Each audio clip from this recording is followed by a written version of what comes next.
Olá, eu sou Érica França, nutricionista da Coordenação de Saúde da Presidência da República. Estou aqui hoje para conversar sobre longevidade saudável. Essa conversa faz parte da comemoração ao Dia da Saúde e da Nutrição.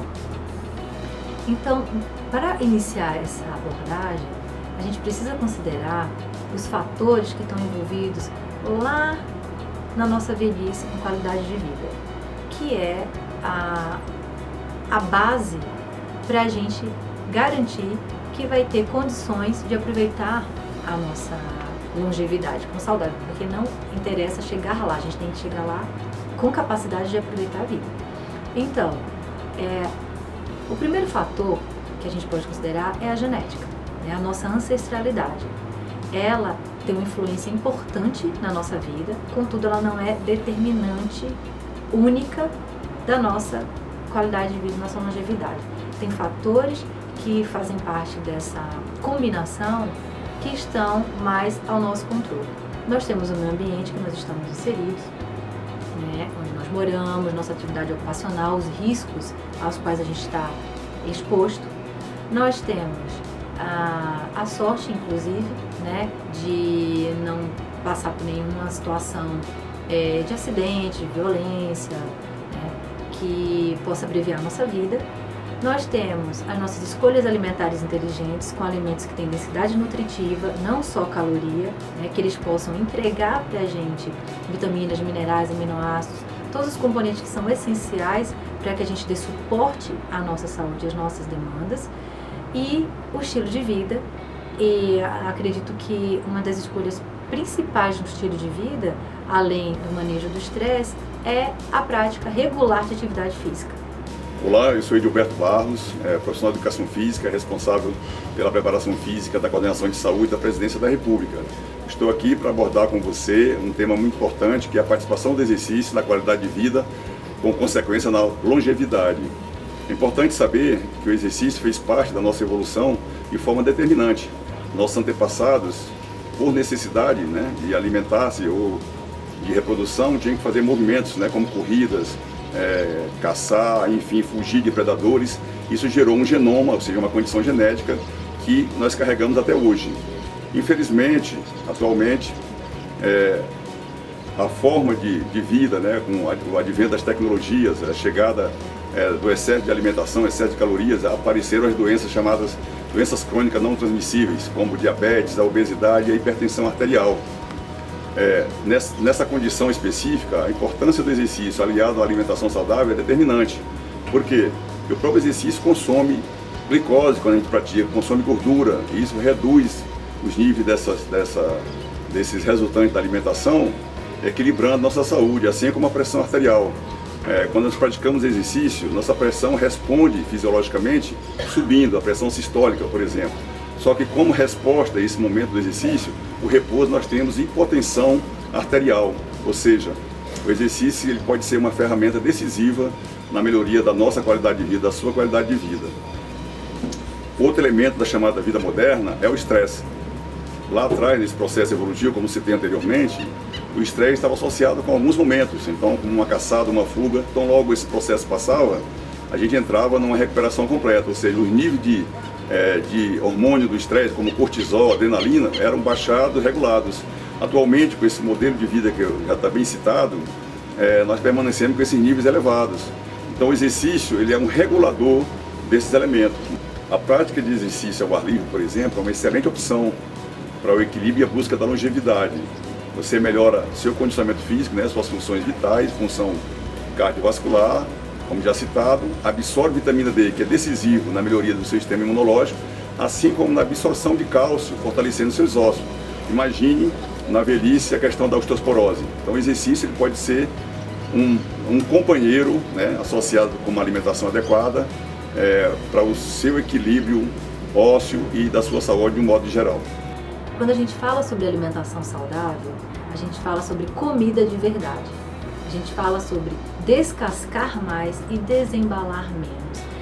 Não permitir que a gente seja atraído pelo brilho da embalagem, daquele biscoito que está no mercado, paquerando com você. A gente precisa entender o que ele vai te entregar de nutrientes. Então, a comida e de onde ela vem, ela vai dizer muito sobre o que ela vai poder te dar.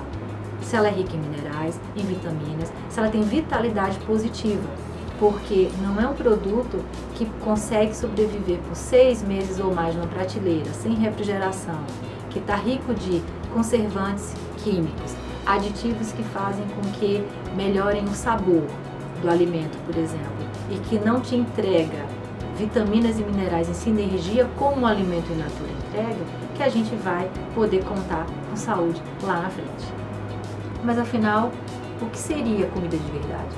São os alimentos in natura, frutas, verduras, legumes, leguminosas, que a gente vai poder, as leguminosas no caso, a gente não tem como consumi-las sem um tratamento térmico, mas a gente considera que é comida de verdade porque elas foram minimamente processadas, elas foram retiradas da natureza e chegaram na nossa casa, onde a gente vai precisar descascar, a gente vai precisar dar um tratamento térmico, colocar para cozinhar, deixar de remolho um pouco em algumas horas em água filtrada para poder liberar alguns compostos que não são bons para digestão, mas a gente está consumindo um alimento muito próximo da origem dele, diferente dos alimentos ultraprocessados.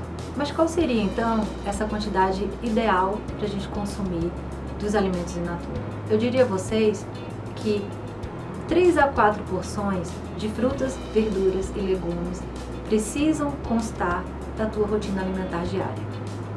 Na contramão dos alimentos in natura, nós temos os alimentos ultraprocessados, que são aqueles alimentos ricos em conservantes, em aditivos, sal, açúcar, que estão relacionados às doenças crônicas degenerativas. A gente tem aí, como exemplo, o aumento dos casos de diabetes tipo 2, hipertensão, obesidade, todos esses relacionados com o consumo de alimentos ricos em carboidratos refinados, em excesso de açúcar, que é um carboidrato, né? Sal, glutamato monossódico e muitos outros constituintes desses alimentos que são chamados de xenobióticos.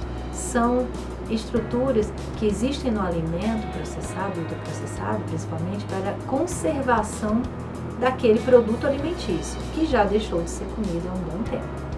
Então, um meio termo são os alimentos processados, né, que são aqueles que passam por algum tipo de tratamento, de descascamento, embalagem, são os minimamente processados. Você tem aqueles alimentos tipo o iogurte, que é um derivado de leite, é um alimento processado porque ele não existe desta forma na natureza. Nós temos o pão, que também não existe dessa forma na natureza, ele é feito através da combinação de ingredientes, mas ele não chega a ser ultraprocessado e que é muito presente na vida de todo mundo. Então, se você tem agora as bebidas lácteas, diferente do iogurte que eu acabei de citar, o iogurte natural, que é um composto de leite com um fermento lácteo, simplesmente, né? E uma bebida láctea com frutas, que aí você já tem um composto de frutas com açúcar, você já tem aquela corzinha, que é um aditivo, um corante, você tem açúcar. Então, ele deixa de ser um alimento processado para ser um alimento ultraprocessado. E esse item, ele deve cada vez mais sumir da sua geladeira, sair da sua despensa, a partir do momento que ele tem uma baixa vitalidade positiva, em que pese a gente entender que a nossa rotina hoje não nos deixa muito tempo para ir no pequeno agricultor, ir naquela feira de bairro, preparar o nosso próprio alimento, mas que a gente visualize essa ação como um caminho para a longevidade saudável.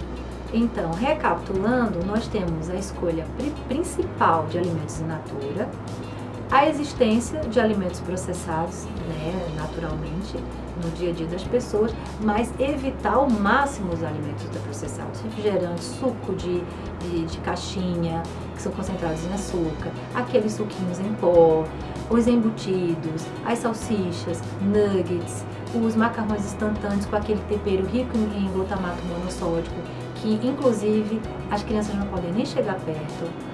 E todas essas escolhas práticas mas que não nos entregam nutrientes, elas devem ser evitadas no dia a dia. Principalmente porque elas agregam, além dos conservantes, muitas vezes contaminação por metais pesados da embalagem, por exemplo, alumínio, das embalagens Tetra Pak. Então, todas essas substâncias, elas inflamam o nosso corpo e vão deixar-nos mais propensos a desenvolver essas doenças crônicas que abreviam a nossa vida e ou atrapalham a nossa qualidade de vida no futuro.